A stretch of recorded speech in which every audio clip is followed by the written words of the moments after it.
Brinton Lykes is a professor of community cultural psychology at the Lynch School of Education and Human Development at Boston College.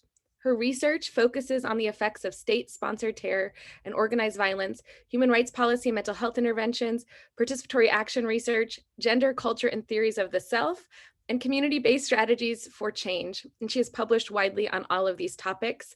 And we also have one example of this that Ashley and I sent around the last week. In 2012, she received the Ignacio Martín Baró Lifetime Peace Practitioner Award from the Society for the Study of Peace, Conflict, and Violence out of APA. In 2013, she was awarded the International Humanitarian Award, and more recently, in 2017, she received the Seymour Saracen Award from SCRA, which was established to recognize people working in the conceptually demanding, creative, and groundbreaking tradition of Seymour Saracen.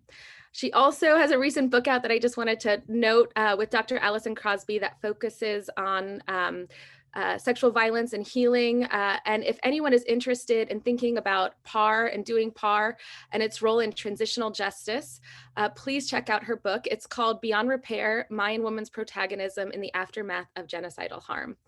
I want to just note one final thing, which is that she is as looked up to for her activism as she is for her academic work and her integration of the two.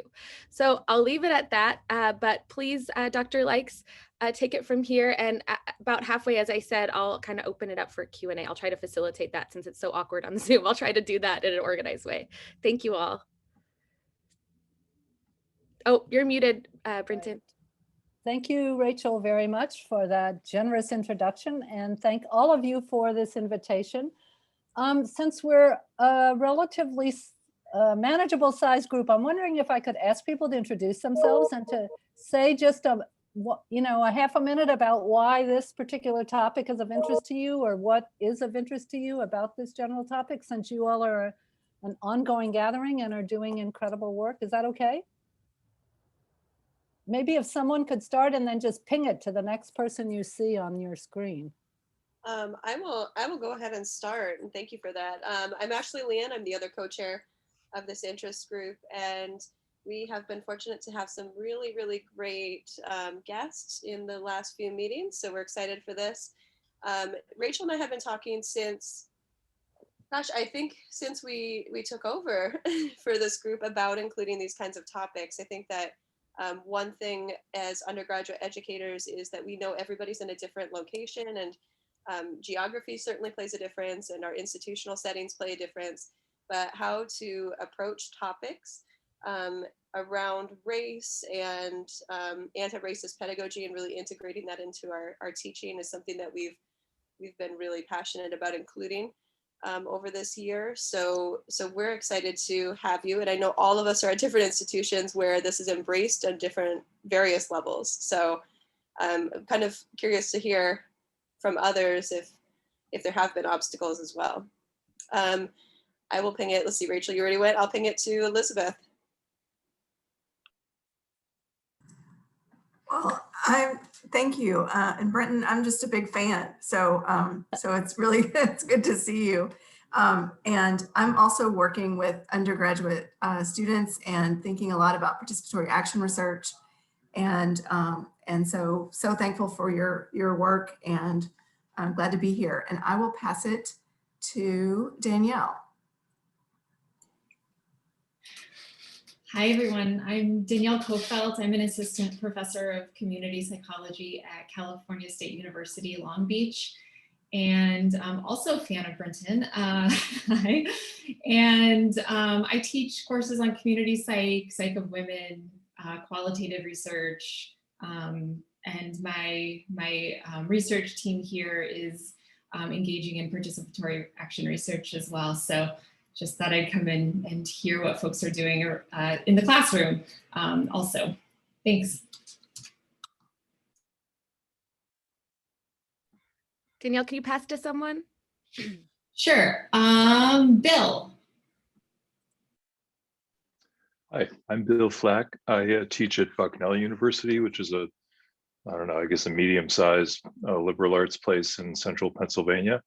I'm the current chair of the department, also a recovering clinical psychologist. I'm a recent convert to community psychology in the last half dozen years or so. And I teach our courses in community psychology and research methods in community psychology, as well as an upper level course in critical psychology. So it's pretty interesting stuff to do in a fairly conservative context like the one that I'm in. So I will pass it to Yuki. Thank you. Hi everyone, my name is Yuki Okubel. I'm from Salisbury University. It's a regional comprehensive part of the University of Southern Maryland. I teach all undergraduate students. I'm trained as a counseling psychologist, so I teach abnormal psych, clinical counseling psych, and multicultural issues, but I'm also involved in teaching community-based participatory action research, specifically to students of color. And I'm gonna pass it to Michelle Schlayoffer. Hi everyone, I'm Michelle Schlayoffer. I'm Yuki's colleague at Salisbury University. I'm a professor of psychology there. We only have an undergraduate program, so I also work exclusively with undergraduates. And I teach the community psychology course, which is the course I developed for our program, social psychology, and I teach in the stats and methods sequence, as well as introduction to psychology. And with Yuki, we do engage in CPAR work primarily through the Accelerated Mentoring Program, which is the mentorship program that Yuki and I developed for students of color in our department looking to go to grad school. So I'm here to learn about anti-racist pedagogical practices, which I'm actually intentionally trying to infuse in all the courses that I teach, as well as to learn more about CPAR. And I'll pass it to Melissa. I had a feeling that was going to happen. The M's like to stick together. I'm Melissa. I'm actually Ashley's coworker. I'm a lecturer at SUNY Old Westbury. And she had invited me to the last meeting and then kind of promoted this one. But generally, although I teach a lot of courses, I usually teach 2 a semester in our department's diversity and social justice kind of section. So I teach classes like Psych of Gender and Psych of Prejudice. So this definitely applies to furthering my learning and education, and hopefully also to benefit my students. Oh, I'm supposed to pass to someone. Okay, who didn't go yet? Marcia, did Marcia go yet? So I can pass it to another M, she went already? No. Oh. Okay, good. Here we go. I'm not Marcia. I'm Anna. I'm a graduate of Rhodes College, where Marcia teaches. She's on a really quick emergency phone call right now, but she is a professor of developmental psychology at Rhodes College, a colleague of Dr. Elizabeth Thomas, and I am a student on the research team that they have together, and I'm hoping to go to grad school next semester. So that's us. We'll pass it to Dr. Evans. Was that me? Oh, hey, thanks. I'm also a founding member of the Brinton Lykes fan club. It's good to be here with you all. And I'm at University of Miami in the School of Education and Human Development, and just currently teaching a PAR course and on a continual search how to be better at decolonizing and decentering my own research and teaching, and my research team's been thinking a lot about this over the past 2 years, so just here to learn some more. Thank you all. I'll hit Julia. Hi everybody, my name is Julia. I use she, her pronouns, and I'm a doctoral student at Portland State University on the West Coast.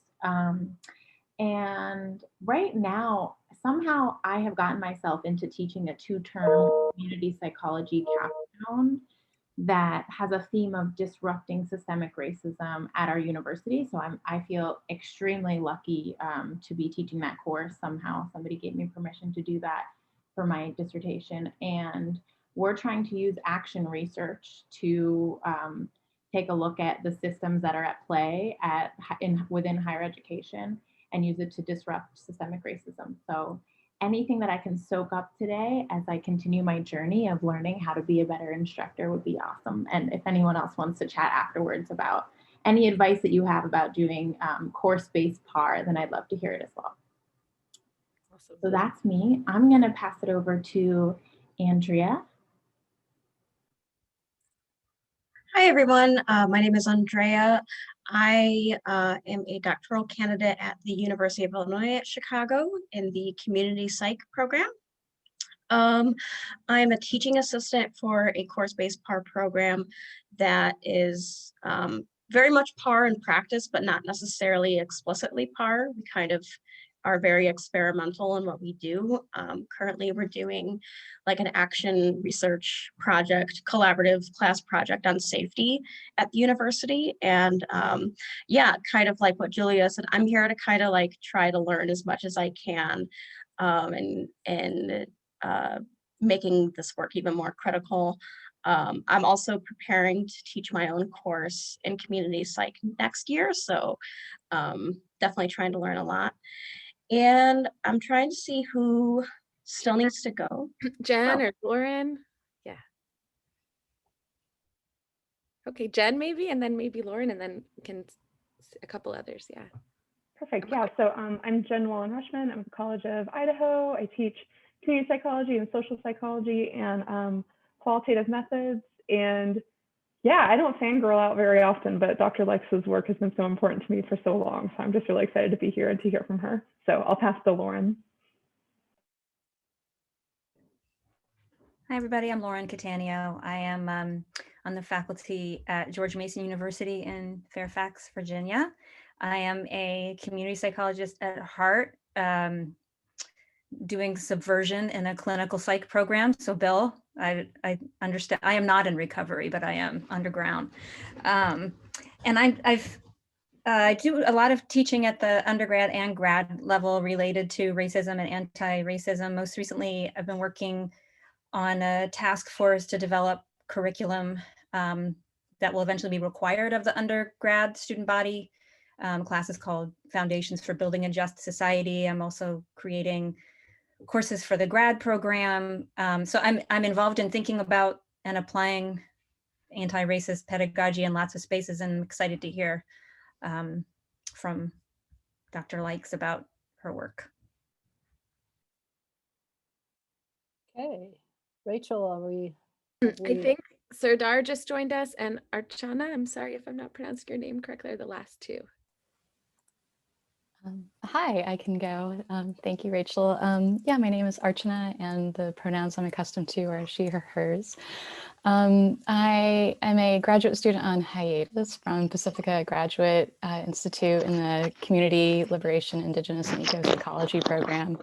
So I'm very, very curious in this work. I haven't gotten super involved in PAR yet, but I come from a background of anti-global poverty, human rights advocacy, and research. And so that was a lot of the approaches that we took. So I'm very, very excited to be here. Thank you.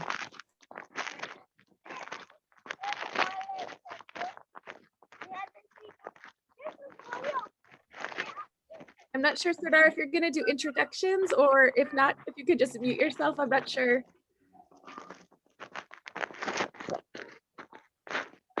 Do that. I can't do that. Okay. Thank you. Okay, Brinton, I think it's all you. Rachel, do I have a share screen? Yes, you should have at the you should have an ability to share your screen. It's a green button at the bottom. Okay. Or at least online it is. Yes. I'm just trying to. Well, first of all, thank you all for these incredible introductions and the wealth and richness of the group. And I have to say, I didn't know I had a fan club, so I'm glad I started this way. That's not why I started this way, but it's humbling and perhaps sets higher expectations, especially because I can't seem to figure out how to share my screen. Hold on. There we go. Okay. All right. So I'm going to start by acknowledging that, can you see? Yes. Perfect. that I live and work on the unceded land of the Massachusetts and the Mashpee Wampanoag, a recognition that does nothing to redress the realities of this situation, but that I think is of increasing importance as we try and think about what anti-racism work or undoing racism work and decolonizing work is about, or to rely, as many of us do, on Eve Tuck and her colleagues to acknowledge that decolonization is not a metaphor. So I'd like to start just briefly by positioning myself. Some of that is obvious, and to any of you who've read my work, you've heard this before, but I am a white, privileged, and highly educated United Statesian, and I use that word because I think the word American is just another form of our imperialism, not recognizing that the Americas stretch from the north of Canada to the tip of the South. It's not a word that publications in English recognize, although in Spanish it's been a long time use. And it's, I think, instructive for us to recognize that we're one of the few countries that doesn't have a clear adjective for talking about ourselves in some identifying way.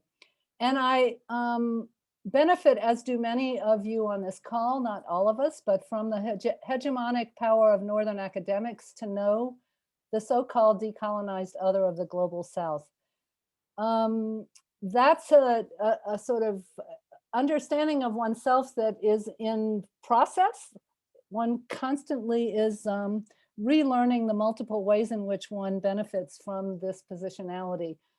As a student in one of my classes said yesterday, after listening to an extraordinary presentation by a woman named Liselet Vian and her colleague Belkis Izquierdo, who's an indigenous judge from Colombia, students said, I thanked them for speaking and said, I learned today something I never knew about myself, which is that I'm part of colonizing, even though I have never heard the term before and never thought that I could be part of such a process. So I think that for many of us, and certainly for me, life is a continual process of learning more about ourselves and how we're positioned and how we are continually repositioned. I also have been engaged in the kind of work that we're talking about today, as some of you know, over a number of decades, and had the privilege of working with Rachel in some of that work.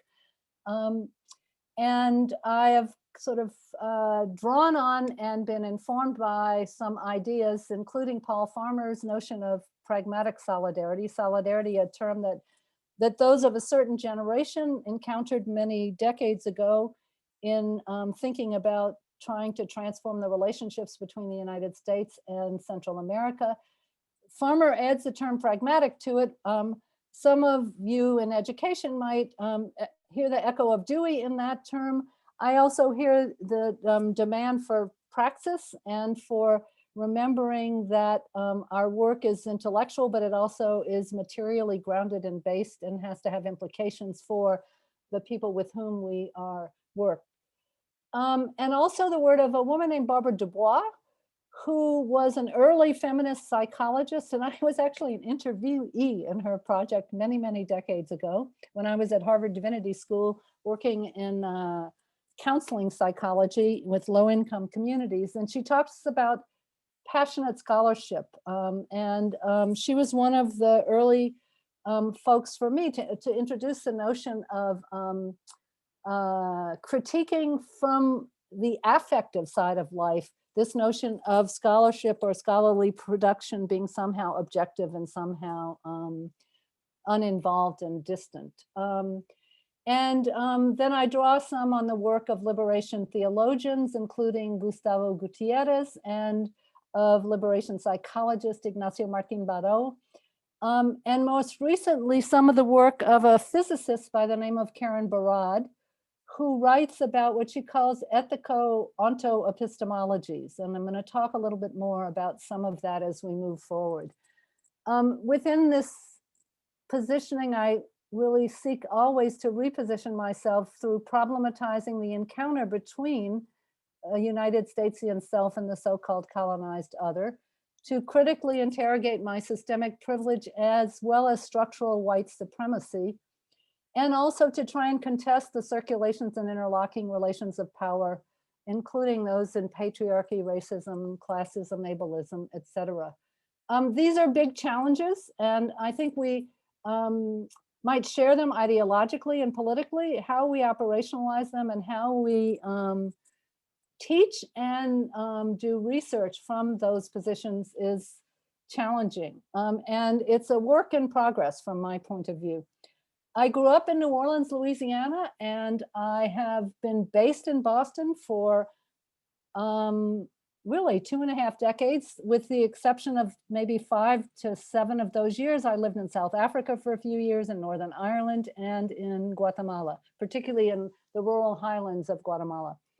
And I've been involved in activism and in scholarship and in trying to position myself as what some people call a scholar activist and an activist pedagogue or teacher. My sort of areas of work, Rachel described briefly, but I have been most recently involved in sexual, racialized and gendered violence with Mayan women, and in their search for what human rights activists call transitional justice, in transnational, or what Tendai Atuemi calls transbordering, or the reclaiming of their lost lands by people migrating from the global south towards the global north, in detention and deportation processes and with transnational families. And in each of those contexts, working to think about what it means to undo racism and to think about what it means to decolonize. I work in a highly privileged university that is a Jesuit university, a Catholic university in New England, with a long tradition of commitment to service, or to what they call men and women for others. And so part of the challenge is, on the one hand, to be able to take advantage of that context and the commitments, at least discursive commitments to social justice. And on the other hand, to interrogate what men and women for others actually means, and how it's built into their understanding is an othering that is fostered by the notion of privilege and an uninterrogated white supremacy. The bulk of my career has been teaching mainstream psychology courses, although I had a great start to my post PhD teaching in the State University in Rhode Island, where I taught Psych of Women and Psych of Race in class. But since joining BC, I'm lodged in a developmental psychology program, which I say I teach development writ large. And I have found colleagues always in other disciplines beyond the scope of psychology, and in other universities beyond the scope of my own. Not because there's anything wrong with the psychology in my university, it's just a narrow sliver of psychology. And more recently, 10 years ago, we started a Center for Human Rights and International Justice, and that has meant constant struggles to be able to teach courses that are interdisciplinary and that tap into those issues. But I'm relieved to say that at this stage of my life, I'm actually involved in 2 of them at the moment. So, and I think that as people introduce themselves, and as Ashley said when she spoke, it's absolutely critical to keep in mind where you are geographically, where you are politically and socially, what the constraints are and what the possibilities are in your university. I will say one thing though, we hosted this program that I just mentioned through our Center for Human Rights, and then in this class I'm teaching, and we did it with simultaneous translation, interpretation. It was all in Spanish. And in contrast to 25 years ago, when I first brought a colleague into my class in social psychology, and he spoke Spanish, and I had to do sequential interpretation for him, and I got reported to the dean for having the audacity to bring someone that didn't speak English and to quote unquote waste the time of my students. In contrast, I got nothing but positive thanks for privileging a language that's not the dominant language in a US university after the events that we've had in the last 2 weeks. So some things change. If you persist long enough, some things do change. Having grown up in the South and being old enough to remember signs that said colored on water fountains and whites on other water fountains, I cut my teeth relatively early in my teaching and learning.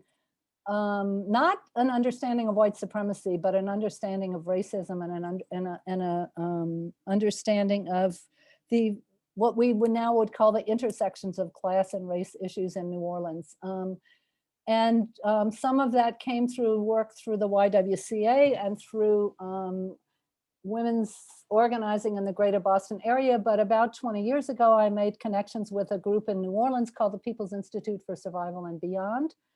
They are one of many groups that do undoing anti-racism work, and they have coined this notion of undoing racism, a term that I have found exceptionally helpful and provocative. And I've partnered with them over these years, and we have a local partnership in the Boston area between some social work at Simmons University and a community development corporation and a nonprofit called Haymarket People's Fund, where we host workshops every fall in undoing racism. And that's the context. And Carla Nicholson is executive director of Haymarket, with whom I co-wrote that article that some of you may have read.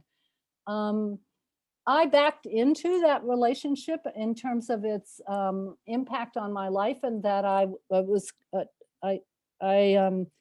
co-taught the participatory action research course with a colleague, an African-American colleague who was doing organizing with migrants many years ago.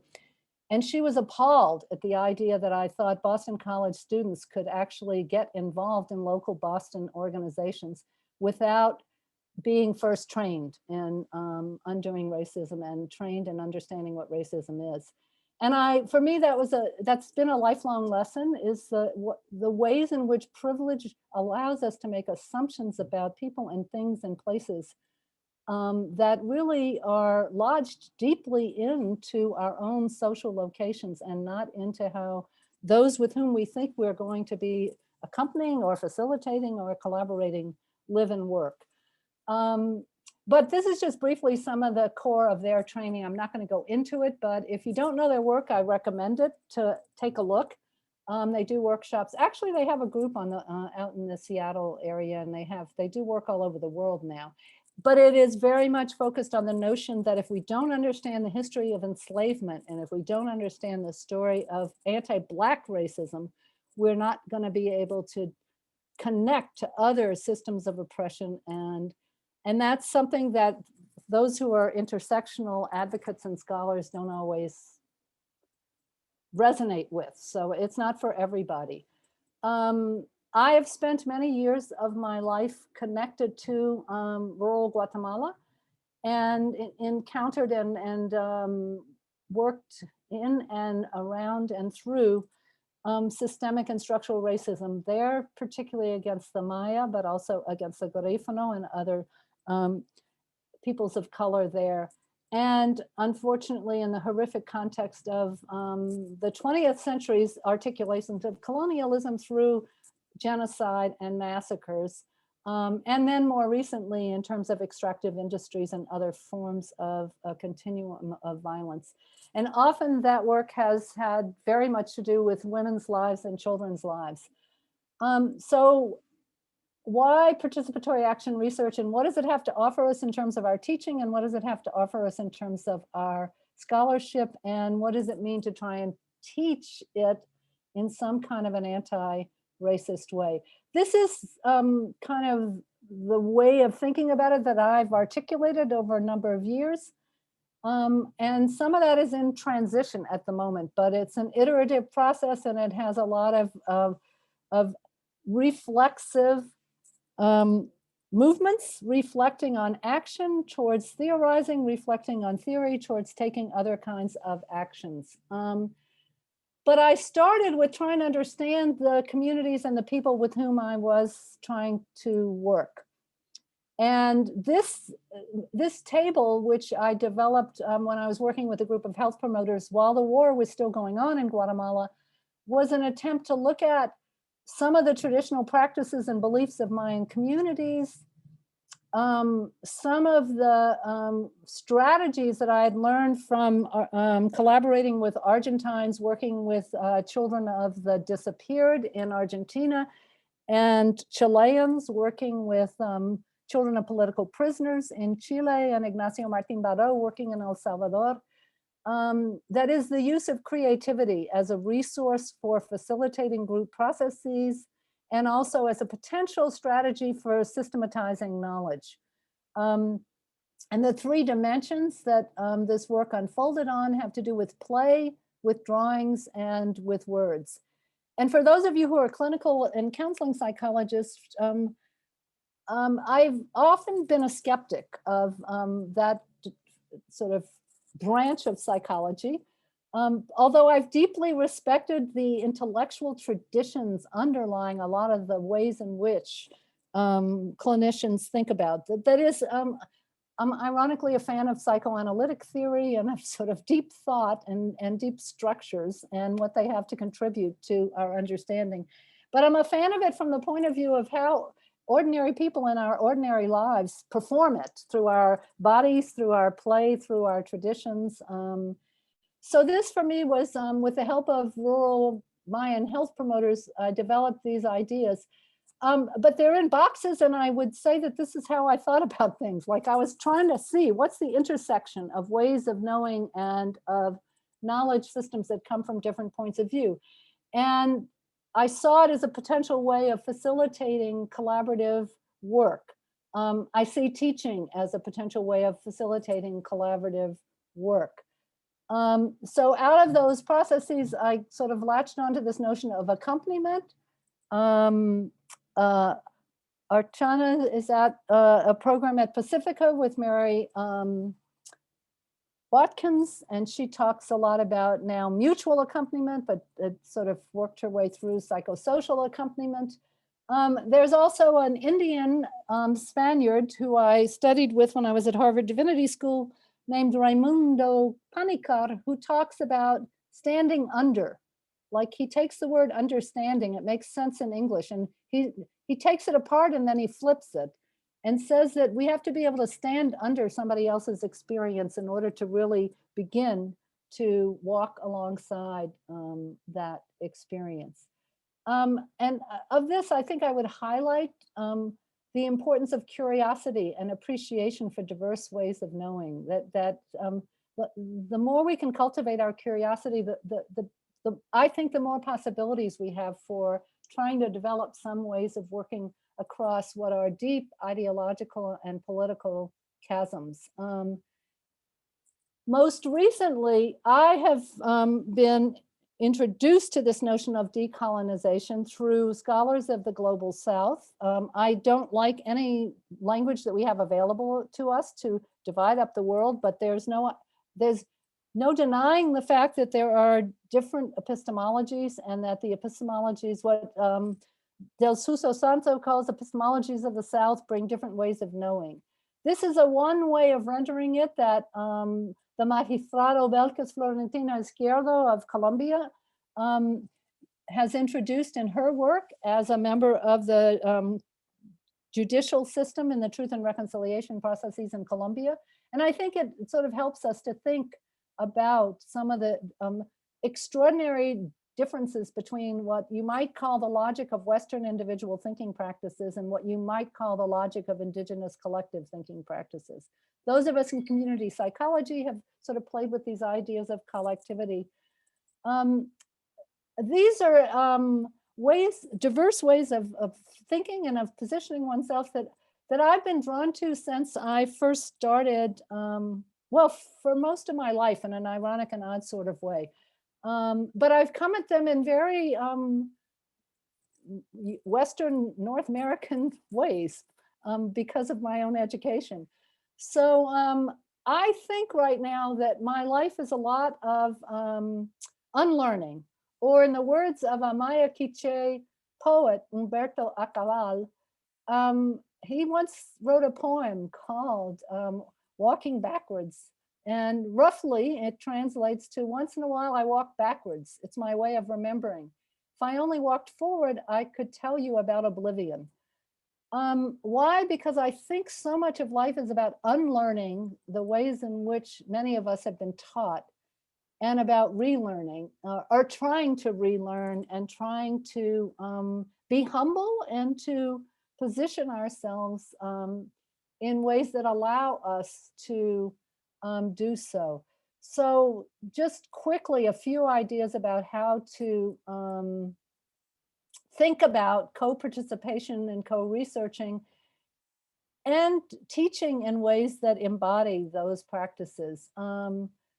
A number of years ago, with some colleagues in South Africa, I wrote a paper in which we talked about what I called third voices. That is the sort of knowledge that if in fact you are privileged enough to be able to accompany a community or accompany a group of students in the teaching learning process, and if you're able to generate knowledge at the interface of multiple ways of knowing and of thinking and of understanding, that knowledge is neither it's not yours or theirs. It's something that gets generated through this process of forming relationships. And it gets generated, I think, not only intellectually, but affectively. That is, that knowing is a multifaceted, and psychology, bless neuroscience even, is beginning to sort of establish some of these connections that I think indigenous peoples have had for centuries.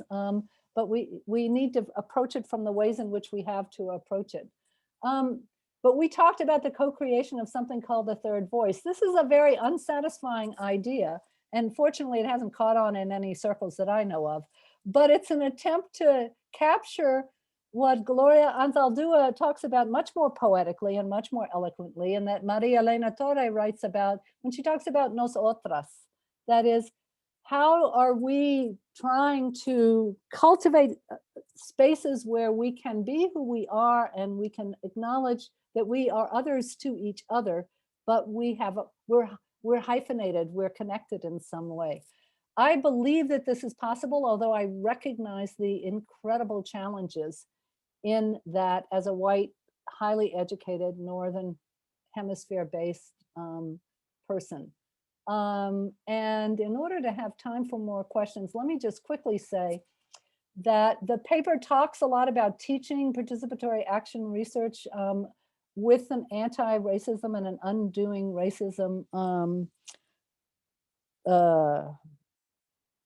underpinning. It guides us. All students participate in a 2.5-day workshop.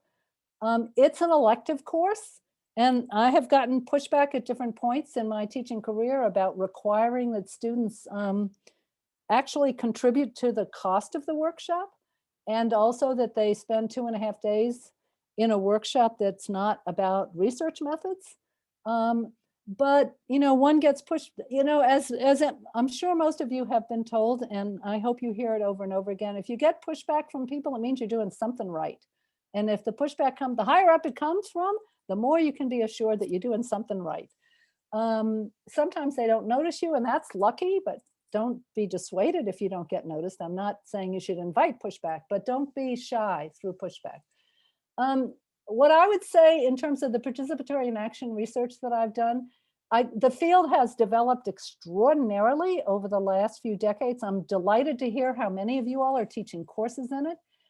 The challenge I think we now face is that in some ways it's been absorbed into the field of education, of psychology, and some of the political edges have been lumped off as it's been absorbed into that process. And so we have challenges. The second thing is I don't think we're as good at helping people understand what it means to be a researcher in these contexts, and what data is, and how do you analyze data, and how do you analyze data with very active, engaged, and time constrained community people, whether they are undergraduates taking your course and they're also in 5 other courses or 4 other courses and doing 6 volunteer jobs and earning a living in 2 other jobs, or whether they are rural Maya women who are trying to survive in a marginalized economy. People don't have a lot of time for the things that we academics think are really important. So I've tried to sort of integrate analysis with data collection and action as I've done these projects.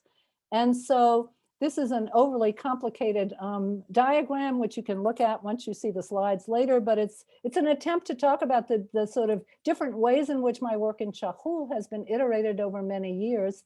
But I'll go closer to home to a super interesting experience I had, which I have now called Can You Go Home Again? When I went back to New Orleans, more or less 5 years after Katrina, and partnered with community-based health promoters.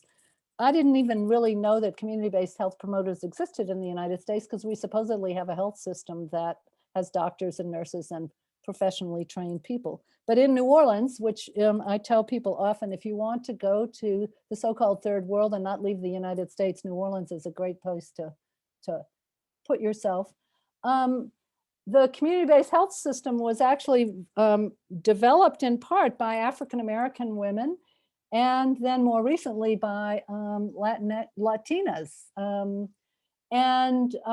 I happened to meet some of these people when I went to New Orleans in the post-Katrina context, wondering whether things I had learned working in war zones in Guatemala and in transitional justice processes might have any applicability to that context.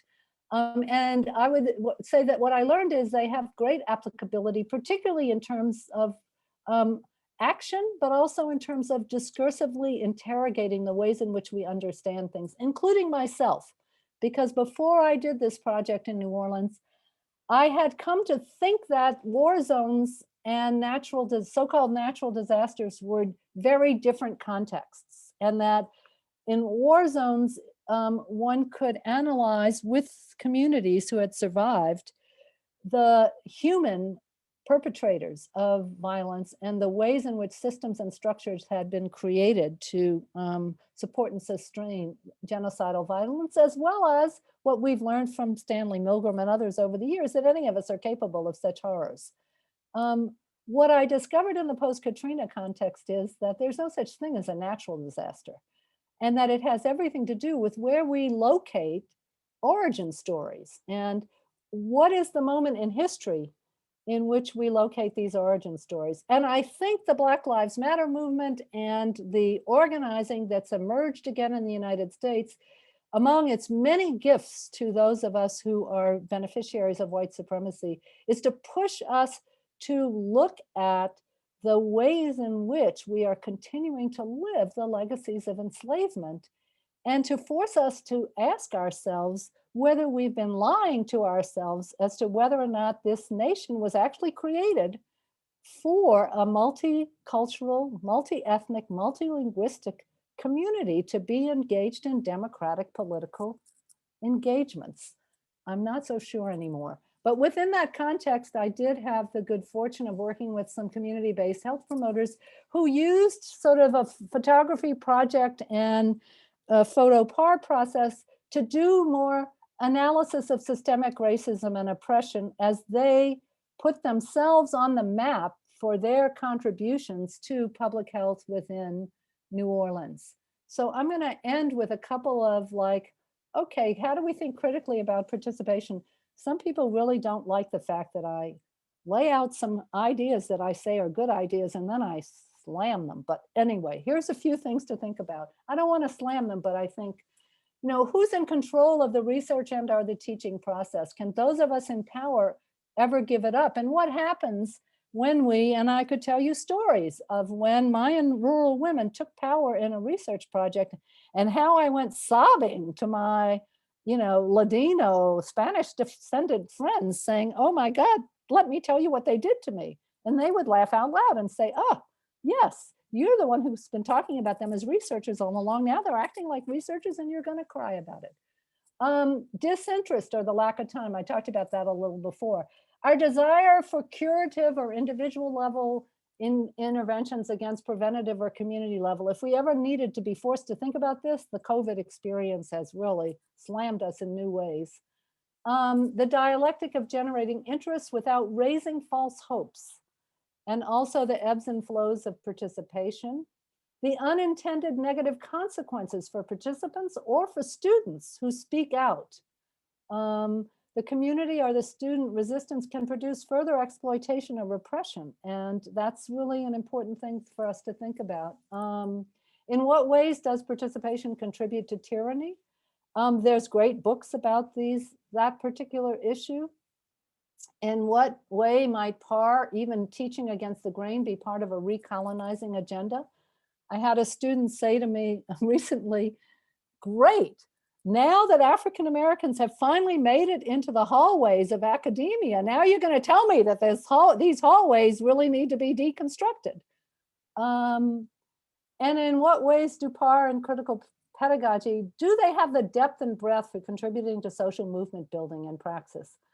I am completely convinced that without social movements, we are not going to be part of transformative change. And I think the university is I entered the university because I came into higher education when there were lots of social movements going on, and I got confused. I thought they had to do with the university, but what I realized later was, no, they had to do with students and faculty leaving the university and actually being involved in social movements. So I think that the university, intellectually, we can be adventuresome and we do have incredibly creative ideas. But I think we are so privileged even those of us who make lousy salaries in state universities, relatively speaking, are privileged. I call PAR a life project, and we can talk about that later, but let me do the last slide and then stop talking, because that's the one that's close to my heart. And that's about whether we, as US activist scholars or practitioners, do we have the chutzpah, the courage to de-ideologize, to use Martine Barreau's word, the official stories that are perpetrated by our governments and our economic elites, to challenge the economic chasms that are separating rich and poor and the hyper wealthy, and wherein they continue to make money while migrants are described as taking jobs, to undo institutional racism whereby brown and black bodies are more likely to be deported, incarcerated, or killed than to gain entry into higher education, and to deconstruct the militarization of everyday life. I think this connection between domestic and international or global issues are critical to understand. And its anti-terrorist rhetoric and the erosion of previously cherished civil liberties and human rights. I think as individual activist scholars, we have the possibility to do these things. I don't have as much confidence in our universities as institutions, but I do have confidence in us and in the kinds of gatherings that this is to promote that kind of work. So I'm going to stop and give more time for questions and reflections or comments, whatever. All right, Rachel, you're on. You have to work. Well, thank you. I think we have to just give you a round of, I know you maybe don't want it, but a round of applause for just sharing, being so open and earnest and yeah, snaps and all of that, and call to action. I'll just facilitate if there's questions. I get to ask Dr. Lykes questions on my own time, so I'm gonna let other people ask questions, and please do, if folks have questions or comments or just wanna share in the same spirit that Dr. Lykes shared. God, call me Brinton, Rachel. I don't know where. Rachel graduated into calling me Dr. Lykes. Is that what happened when you got promoted? Okay, great. First one, Lauren. I think you're still on mute, Lauren. Thank you. Okay. Thank you so much for your presentation. I just would love it if you would talk a little bit more about that tension. Is when I think about a lot between working within an institution that you don't expect to change or be sort of like the, pushing the revolution, the institution's tendency to serve its own agenda in the end, and trying to be a scholar activist within it. Just if you would just add to that, I would. Sure. So when I first went to Boston College, I actually felt like I was the radical that they wheeled out of the closet. I mean, it's a good metaphor for BC. When they wanted to hear somebody actually who was doing social justice work, when they wanted to hear about it through practice. And then when I started doing organizing on the campus, I noticed they threw the key away. That is, they closed the door and they threw the key away because they didn't want to hear about the ways in which the campus itself is implicated in these issues. Now, did I stop organizing on the campus? No. But I started to realize that I should only be doing things that were really important for my own development. They may not have been important to, like I didn't need them to be transformed in order to feel like I was alive or good or whatever. But I needed to be working with students, working with colleagues, doing administrative work. I have managed to be the kind of scholar I've been because I have spent a lot of time doing things that a lot of academics don't like to do, which is I've been department chair more times than I can count. I've been an associate dean, and I've been privileged. I don't have children. My parents died when they were young, which was very sad, but I don't support aging parents. And I live collectively. So I have, and on the floor in rural Guatemala is not very expensive for lots of times. So I don't have huge other responsibilities. So I've been able to trade off more time away from the university for my administrative work. That is, I've never been paid more. I've said I'll take an extra semester of sabbatical. I don't want whatever. I don't want the course release. I want another semester of sabbatical. So, finding ways that, but at some point, I thought the institution was going to change. We have an Undoing Oppression group. We have had incredible iterations of hiring and of, we're like a revolving door of bringing in African Americans and having them leave after they can't stand it any longer. So unfortunately, you have to think carefully about what these things are and who else is implicated in them in terms of making change and who should be the leadership in this process. And we haven't always been successful on our campus. That is in terms of who should be in the leadership of some of these changes. The other thing that I think has been critical for me, and I kind of tripped into this because a good friend of mine who was a mentor of mine, we both kind of discovered simultaneously many years ago that the psychology that was being produced in Latin America felt much more relevant to us, to what was going on in the world. And we started to form a network of psychologists who were doing human rights and mental health actions and activism. And that was, for me, a big discovery of there are people out there in the world that are doing the kinds of things that I care passionately about, who can nurture me. It's not the same as having somebody that you can walk across the hallway and plunk down in their chairs.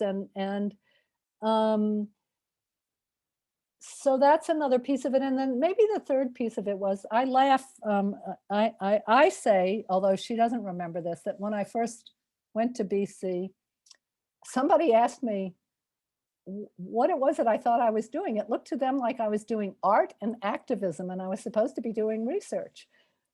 And I realized, I thought, oh, art and activism, how interesting. My mother was an artist. She never would have imagined, and she was in her grave by then, but in a million years that I would have ever been doing art. But I thought, I don't mind doing art and activism. But when doctoral students started coming to BC who wanted to do things closer to what I was doing, I had to realize that I can be flip and funny about it, but it's much harder to be flip and funny about a statement like that if you're trying to get a PhD, especially in an applied developmental doctoral program, where you don't have peers who, so I had to shift my humor and take the whole thing a little more seriously. And think about, well, okay, so what are we going to name this now so that it has a different kind of legitimacy? And that goes to some of the struggles for PAR to gain legitimacy, which I think have been good, but it has the downsides of sort of being absorbed into a way of understanding that is not necessarily what Falls Borda had in mind. I don't know if you all have seen this book by Can and Millionaire. It's called The Activist Academic, Engaged Scholarship for Resistance, Hope, and Social Change. And I stumbled on it before I taught PAR this last time. It came out last summer.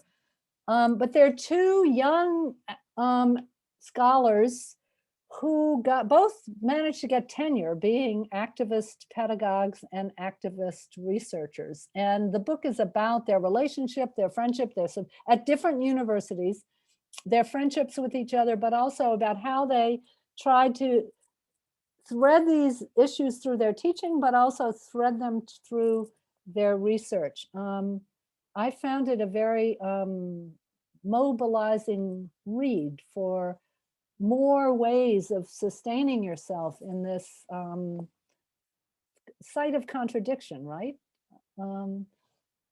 But I also, I have found it very liberating, and it's a part of my mentoring with younger faculty to, and I have a very close friend who's an African-American psychologist, but who's now an administrator. And she says the same thing about, don't expect the institution to recognize what you've done or to reward what you've done or to appreciate what you've done when you're doing things that are against the grain. They may, if they need somebody to, as I said, pull out of the closet to speak about something that they want to hear about at any given moment, they will do that. That doesn't mean that you can't make it through the assistant professor process and make it to get to tenure. I do think you can do it. Rachel's a good example. She's just done it. But I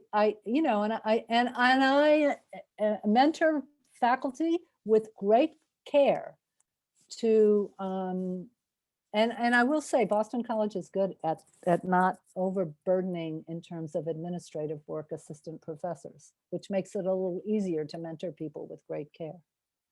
I don't know, does that approximate your question? Oh yeah, that was wonderful, thank you. I think we have time for maybe one more question, one more closing thought. Unfortunately, is someone going to come in this Zoom room after us, Ashley? Is there another one scheduled, do you know? No, there isn't. Okay, so we can stick around then for a few more minutes if people have time. Another question or comment? Yeah, Julia. I just want to say thank you so much for that talk, and I'm really curious, as I was saying, learning by doing. Right now in the course that I'm teaching, I'm supervising 5 different action research projects at the same time. And so it's really exciting what the students are coming up with, but then also their understanding of scope, what can we accomplish in 2 terms, can be different than what I think that they can each accomplish in 2 terms. And I'm curious for you to speak a little bit about this tension between being a facilitator and wanting to partner with other folks, either with students or participant researchers, in creating new possibilities and new futures, and having this tension with what you think is feasible, and potentially how that feasibility is also ingrained in ways that we've been socialized. And I'm not sure if that makes sense, but. Yeah, that makes a lot of sense. So when I first started teaching the PAR course, there was a guy by the name of Bill Torbert, who was in the School of Management at BC. Because there is a whole branch of action research that comes through management, and Kurt Lewin had a major sort of influence in that. And he and I decided to partner our courses so that you could take the PAR course in the fall, and he taught a course called Action Inquiry. And so you could be a PhD student, for example, if you were in a program that had electives, but you could do a year long. Or the other way I did it sometimes was you did the course and then you did an independent study in the second half of the year. But I had very strict and rigid ideas or commitments or whatever, that you should not even try to do anything with participatory action research in a semester. And so I would do pockets and pieces of exercises, like how do you facilitate a focus group, or how do you analyze the data from a focus group after you do it, or things like that. Anyway, Shoshi Kessie, who's a South African whose work some of you may know, she started using PAR in the Rhodes Must, when they were critiquing the apartheid legacies in Cape Town, in the university there, and tearing down statues in South Africa. She used a photo voice process to do several projects with her students in class on campus. And when I don't remember whether I heard her speak or read something she had written, I thought, oh, wow, Now that's brilliant. Like, turn the students' eyes onto the university, right? Use the university as the site of institutional racism. And in a limited way, recognize what the limitations are, recognize the sort of what you have to teach and what. And it also it was a way of respecting community people, because I felt like a big contradiction I feel a big contradiction. The way universities put kids and young people into service jobs for 5 hours a week for a semester, right? It takes more from the organization than they get from supervising students often. So it was a way of coping with a lot of that. But the bingo of it for me was I learned things about the university that over my many years of being there, I hadn't learned, because students were learning how to do research with each other and turning some of these research skills onto their own sites. And they did these incredible critiques of the class structure within the university and how it functioned. The subtle racism in dorm life in the university. So I've come to sort of rethink some of these things in terms of where can you do this work and how much time do you need? I've always said, I don't like this idea. Hilary Bradbury, whose work I deeply respect and who I like a lot, who edits the Action Research Journal and has a great online presence. But, she wrote this article once, what's good participatory, it's good action research. I don't remember exactly. I think it's action research. I don't know that there's good and there's bad. I try and help students to think there's not a right and a wrong way to do this. There are a variety of ways of engaging these processes, and there are strengths and limitations. And these are learning processes. And in the best case scenario, you have some outcomes or some actions that you, so I like to encourage people to learn by doing, but I also recognize that I have to set some parameters around what's feasible based on my own partly knowledge from years of practice, but also partly just ideological, positionality. And I try and be frank about that. I have had students, undergrads and master's students, working with me on PAR processes and sort of ongoing research that I'm doing, who take the PAR course and who ask at the end of the semester. There's one young woman who now has a PhD and is teaching in community college in California, but at the time she was a master's student, and she did this whole little exercise at the end of the semester, and the class was full of PhD students, and she said, how many of you all think you're ever going to do this type of work? And 3/4 of the class stick up their hands, and she said, you all are wrong. She says, I've been doing this with Professor Lykes for 12 months. It is hard. She said, you're not up to this. Just know that you're not up to this. And I was like mortified, and I thought, oh my gosh. But there's a way in which, you want students to understand that it's not for the faint-hearted, but you also don't want to discourage people. So I think what you're doing, I can't quite imagine supervising 5 different projects at the same time. I think it's very challenging.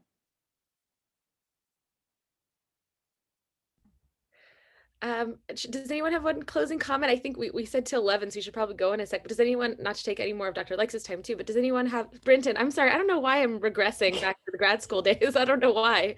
But does anyone have a comment? Or a little wisdom they want to share? Yeah, there we go. Yeah. I guess it's more of a question. When you said this is not, or your master's student said this is not for the faint of heart, what is it that is the biggest challenge, or at least for you, the biggest challenges in doing this kind of work, either as a researcher or as also somebody who is trying to foster the new generation of researchers? Yeah, that's a great question. I think at this particular, I would say there are 2 issues for me. One is that my own engagement with these processes has been very much on the local level. that is working in local communities, with local communities.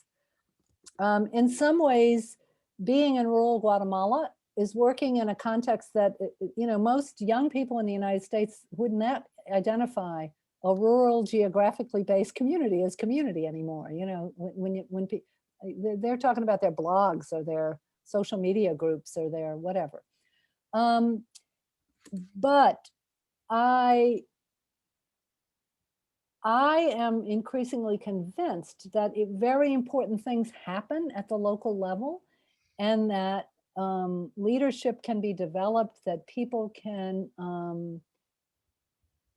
learn new skills, that people can articulate their understanding of the world, and they can engage in sharing those understandings of the world. They can learn new things about each other, all of which I think prepare people for taking bigger roles in building social justice, social change towards transformation. So one sort of challenge for me as a university-based researcher is to what extent can the processes that I have worked with and in and through be about facilitating social movement building towards transformative change? Or is it really about small group level change, small community change? And not that that's not important, but I see in my own work some of the women who've come out of that work over time who join larger social movements and have extraordinary roles in those social movements. But the town in which I've been working for many years, it's extraordinary how little it's changed over, almost 30 years of being connected to them. So that's one set of issues that for me, and that's sort of, I started my college career, actually, I lived in Europe in 1968 in France when the French students and workers shut down the city of Paris. I learned about Marxism and socialism and social movements when I was young. And I was a part of a lot of them, but I also thought I was going to be a part of transformative whatever. And now I look at the world in which we're living and the challenges we're leaving to. I'm from a large family. I have many grandnieces and nephews. And I look at the world that and the challenges before people, and I have more and more confidence in social movement building and in change coming from those processes. And so for me, I don't know that this way of being as an academic is seeding that. The second thing I would say is that I am a total fan of Gloria Anzaldua's notion of nosotras. But I realize as a white person, I understand that in a particular way. And I've been told by students of color that I have no place in the communities in which I have lived my life and work. And so I don't agree with them, but I respect their positionality and I respect what they're saying to me. And I think we're living in very challenging times. And so I do ask myself, as white privileged academics, should we be studying up? And should we be, trying to understand the 1% and trying to understand how we can be living in an economy? I'm not an economist, so I would not be doing this.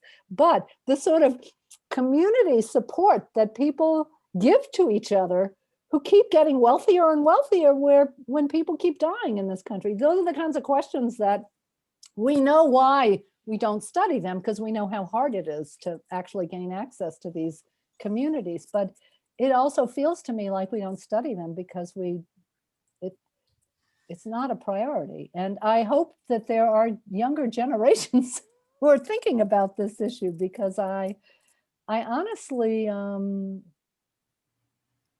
yeah, so those are challenges that for me as I, and I guess the last challenge is that I once had a PhD student ask, I used to be on the circuit for people in some period of history, clinical and counseling psychologists were always assigned to interview a psychologist who's doing work that you think you might want to do. And I was one of the people that people were regularly interviewing. And I once had this young woman who is not from the United States, and I think some of it might have been lost in translation, as we say. But she said to me, my professor said I could interview you even though you don't publish much. She told me that you don't publish much because you're out there doing things, and that's a good thing, she said. It's too bad you don't publish much, she said. And I listened to this young woman say this to me, and I thought, oh, gee, it's a little bit like I didn't know I had a fan club. I didn't know I didn't publish much either. But I listened to the sort of valuing of that.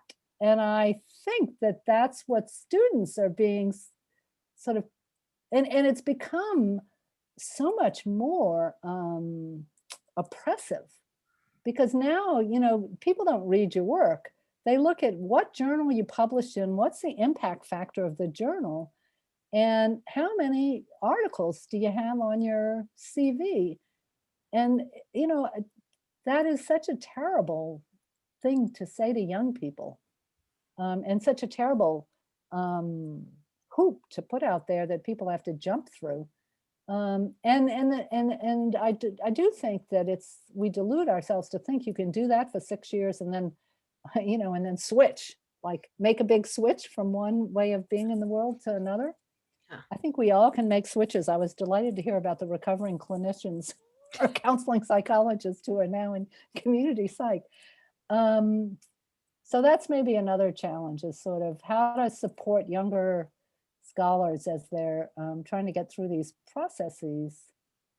So I write a lot of tenure and promotion letters. I'm like the go-to person if somebody's doing something that, and I feel like it's a commitment I can make to the next generation. Like, yes, okay. Even though, you know, it's like some people don't do those things anymore once they turn gray. I actually have to go, and I think because I'm a co-hosting, we have to end the meeting. But I want to thank you so much again, Brinton. We learned so much as always, and I think you modeled for us how to continue to be so vulnerable and like sort of self-reflexive about the work we're doing, which is just so good and refreshing. Thank you all for sharing what you're doing. Thank you so much. A pleasure. And our next meeting I threw in the chat, but it is March 19th. So we'll have a little more of an informal meeting that time, so we won't be recording it, but we will have opportunity to debrief this meeting, our last meeting, chat about the biennial, and talk about self-care.